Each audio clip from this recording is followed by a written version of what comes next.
कोई बोलेगा मैं इस देश का राजा हूँ, आपने सबको मार दिया, कोई शत्रु आपके तरफ देख नहीं सकता, लेकिन बुढ़ापा तो आएगा, उम्र तो होगी, बीमारी तो होगी और फिर मृत्यु तो होगी। हरे कृष्णा। भगवद गीता अध्याय 10 श्लोक संख्या 30। प्रह्लादश्चास्मि दैत्यानां कालः कलयतामहं मृगाणां च मृगेन्द्रोऽहं वैन्यतेश्च पक्षिणाम्। दैत्यों में मैं भक्तराज प्रहलाद हूँ, दमन करने वालों में मैं काल हूँ, पशुओं में सिंह हूँ तथा पक्षियों में गरुड़ हूँ। तब भगवान अलग अलग कैटेगरी में ऐश्वर्य बताते हैं, तो अभी देवताओं में बता दी, अभी दैत्यों में भी बता रहे हैं। दैत्यों में मैं प्रहलाद हूँ, फिर क्या करें, दमन करने वालों में मैं काल हूँ, और पशुओं में मैं सिंह हूँ, और पक्षियों में मैं गरुड़, पक्षीराज गरुड़। तो प्रहलाद महाराज को कौन नहीं जानता, हैं तो दैत्य ना, दैत्य के कुल में आए हैं, तो आधार कार्ड पे तो दैत्य लिखा है, लेकिन गुण से भगवान के शुद्ध भक्त हैं, महाजन हैं, परम भक्तों में नाम आता है प्रहलाद का। लेकिन फिर भी क्योंकि दैत्य कुल में है तो इसीलिए भगवान कह रहे दैत्यों में मैं प्रहलाद हूँ। अब प्रहलाद के ही पुत्र हुए विरोचन, विरोचन के पुत्र हुए बलि, वो भी एक बन गए महाजन, वो भी परम भक्तों में उनका नाम आ गया। दादा पोते दोनों दैत्य हैं, लेकिन दोनों महान भक्त बन गए। तो इसका मतलब क्या है? इसका मतलब यह है कि कोई भी व्यक्ति भक्त बन सकता है, कोई भी भक्त बन सकता है। भक्ति में कोई ऊंच नीच नहीं है, भेदभाव नहीं है।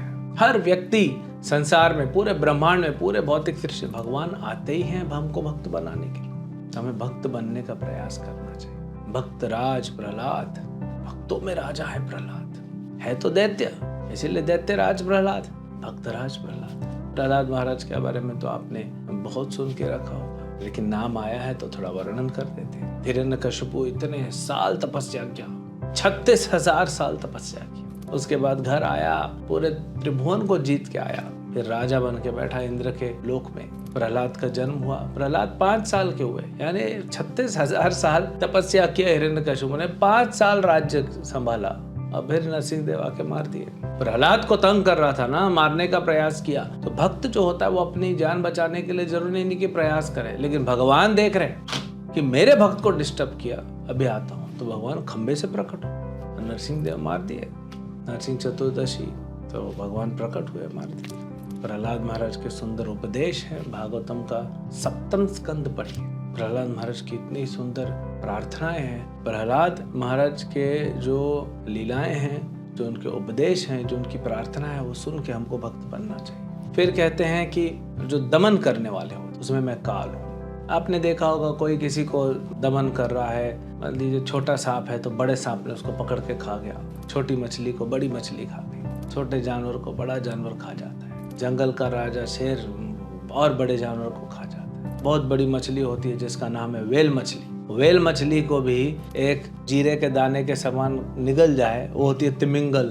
और सोचिए वेल मछली इतनी बड़ी होती है, वो भी जीरे के समान हो जाती है, सौंफ के या जीरे के दाने के समान, उसको निगल जाती है तिमिंगल। फिर असुर होते हैं, उनको दमन करते हैं देवता, फिर सब एक दूसरे को दमन कर रहे हैं। संसार ऐसे ही चलता है। मनुष्य भी हम देखते हैं, कोई किसी को दादागिरी कर रहा है, कोई किसी को नानागिरी कर रहा है, सबको बस कंट्रोलर बनना है। लेकिन सबको दमन कर दे वो कौन है? काल। कोई बोलेगा मैं इस देश का राजा हूं, ठीक है, आपने सबको मार दिया, अपने शत्रुओं को, सब आपके बाकी जो बचे हैं आपकी संरक्षण में आ गए, कोई शत्रु आपके तरफ देख नहीं सकता, भाग गए सब, लेकिन बुढ़ापा तो आएगा, उम्र तो होगी, बीमारी तो होगी और फिर मृत्यु तो होगी। और मृत्यु क्या है? काल। तब बड़े बड़े राजा, बड़े बड़े असुर, बड़े बड़े देवता को भी जो खा जाए वह काल। इसलिए भगवान बोलते हैं गीता में, कालो अस्मि, मैं काल हूँ। काल सब कुछ खत्म कर देता है, ब्रह्मा जी का जीवन खत्म कर देता है, ये पूरे ब्रह्मांड को खत्म कर देता है। काल सिर्फ उसको नहीं छू सकता जो अमर है, जो भगवान का भक्त है, शुद्ध भक्त है, जैसे अभी हमने बताया प्रहलाद महाराज, तो उनको नहीं छू सकता काल। भगवान के संरक्षण में है, भगवान का ही प्रतिनिधि है ना काल, तो भगवान कुछ नहीं करते, लेकिन बाकी सब खत्म कर देते। आपके घर के आसपास देखो बिल्डिंगें होंगी, 50 साल पहले वो बिल्डिंगें नहीं थी, और आगे हो सकता है 50 साल बाद ना हो। कच्ची सड़कें थी, फिर रोड बन गए, फिर खड्डे हो गए। तो काल हम देखते हैं ना, कहते हैं ना टाइम हील्स, काल जो है वो दर्द को समय के साथ सब दर्द भर जाते हैं। दर्द भरते नहीं हैं, आप भूल जाते हो या वो हट जाता है। काल सब कुछ खत्म कर देता है, आपकी मेमोरी खत्म कर देता है। मुंह में दांत है जिससे चबा रहे वो भी निकल जाएंगी, स्मरण शक्ति कम हो जाएगी, चमड़ी में झुर्रियां पड़ जाएंगी, हड्डियों में दम नहीं रहेगा। कोई कुछ नहीं करेगा, लेकिन काल तो फिर भी आपको खत्म कर रहा है। रोज है ना, तिनका तिनका रोज खत्म कर रहा है। ये काल है। काल के सामने किसी की दाल नहीं गलती, सबको दमन करता है। फिर भगवान बोलते हैं कि पशुओं में मैं सिंह हूँ, जंगल का राजा। शेर के सामने कोई टिक सकता है? शेर आके बैठ गया पानी पीने तालाब के पास, सब भाग जाएंगे। कुछ लोग नहीं भागेंगे, कुछ पशु हैं जो पीछे रहते हैं, शांति से बैठते हैं। शेर उनको कुछ नहीं करता, पेट भरा है। तो अगर शेर को भूख लगी है तो फिर भागो सब। इसलिए हम बोलते हैं ना, एज माइटी एज लायन, शेर के जैसा फौलादी है, शक्तिशाली है, वो घबराता नहीं है। कितने भी शत्रु आ जाए वो घबराएगा नहीं। उसका जो कॉन्फिडेंस लेवल बहुत हाई होता है। सिर्फ शक्ति नहीं होती है, उसका जो एटीट्यूड होता है ना, वो उसको इम्पोर्टेंट बनाता है। शक्ति में तो दूसरे पशु भी होंगे, साइज में भी है दूसरे पशु, लेकिन शेर का एटीट्यूड है, राजा बनने का एटीट्यूड है, इसलिए राजा बना है। फिर पक्षियों में पक्षीराज गरुड़। ऐसे पक्षियों में बाज होते हैं, लेकिन गरुड़ तो फिर आध्यात्मिक है। जैसे अनंत शेष है, वो भगवान है, ये भगवान के जो है वाहन है, तो भगवान के नित्य पार्षद है। तो गरुड़ जी की भी बहुत लीला है। अब गरुड़ जी सांप खाते हैं, मछली खाते हैं। अरे भक्त होके मछली खाता है, सांप खाता है, लेकिन जो मछली को खाएंगे उसका उद्धार कर देंगे, जो सांप को खाएंगे उसका उद्धार कर देंगे। आप कर सकते हो? नहीं कर सकते तो मत खाओ। फिर आप सब्जी खाओ, वो भी भगवान को भोग लगा, नहीं तो उसमें पाप लग जाएगा। तो एक बार गरुड़ जी सांप को पकड़ लिए थे, लंबा सांप था। अब गरुड़ जी इतने बड़े हैं तो उनको भी तो पेट भरना पड़ेगा ना, तो बड़े सांप को पकड़ लिए, पंजे से उस सांप का मुंह पकड़ लिया और लेके जा रहे थे। चलो बैठ के कहीं खाऊंगा आराम से। सांप बहुत लंबा था, लेके जा रहे थे तो गंगा पार कर रहे थे। अब गरुड़ जी को ब्रिज की तो जरूरत नहीं है, वो तो उड़ के निकल जाएंगे, तैरेंगे नहीं। लेकिन सांप इतना लंबा था कि सांप की पूंछ जो है वो थोड़ा सा गंगा में स्पर्श हो गया। बस गंगा में स्पर्श होते ही सांप शुद्ध हो गया, तुरंत चतुर्भुज रूप हो गया। गरुड़ जी देखे, अरे मेरा खाना चला गया, तो भक्त बन गया। चलो भाई बैठो, पीछे बैठो, कंधे पे तुमको वैकुंठ छोड़ाता हूँ भगवान के पास। वो भी सेवा है हमारा। हाँ, बहुत सारी सेवाएं करते हैं, भगवान को भी लाते हैं, भक्तों को भी ले जाते हैं। तो ऐसे बहुत सारी लीलाएं हैं। भगवद गीता में प्रभुपाद जी एक जगह पे तात्पर्य में लिखते हैं, एक बार एक छोटी सी चिड़िया थी, उसने कुछ अंडे दिए समुंदर किनारे। समुंदर से दूर था, लेकिन समुंदर की लहर आके अंडों को लेके चली गई। और चिड़िया आई, देखी मेरे अंडे गायब हैं, खड़ी हो गई समुंदर को, बोली मेरे अंडे वापस दो, मेरे बच्चे हैं भाई, वो मैं माँ हूँ उसकी, तुम क्यों ले गए? समुंदर ध्यान नहीं दिया। चिड़िया ने फिर बोला, तुम मेरे बच्चे लौटा रहे हो कि नहीं लौटा रहे हो? देखो इतनी सी चिड़िया है, ये जेब में रख लेंगे, लेकिन इस समुंदर को ललकार रही है। अगर आप धर्मपरायण हो, धर्मनिष्ठ हो, तो आप किसी को भी ललकार सकते हो। धर्म आपके साथ खड़ा है, भगवान आपके साथ करे। तो समुंदर बोला नहीं देता, जो करना है कर ले।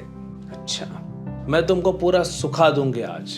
अच्छा, तो अब छोटी सी चिड़िया है, उसने अपने चोंच में 2 बूंद पानी भरा, दूर छोड़ के आ गई। फिर 2 बूंद पानी पड़ा, दूर छोड़ के आ गया। इसका तो जीवन खत्म हो जाएगा, 1 बाल्टी पानी नहीं निकाल पाएगी, कैसे समुंदर सुखाएगी? लेकिन सारे देवता, पूरे ब्रह्मांड में हलचल हो गई। इस छोटी सी चिड़िया ने समुंदर को सुखाने का ललकार किया है। तो गरुड़ जी के पास भी आवाज गई।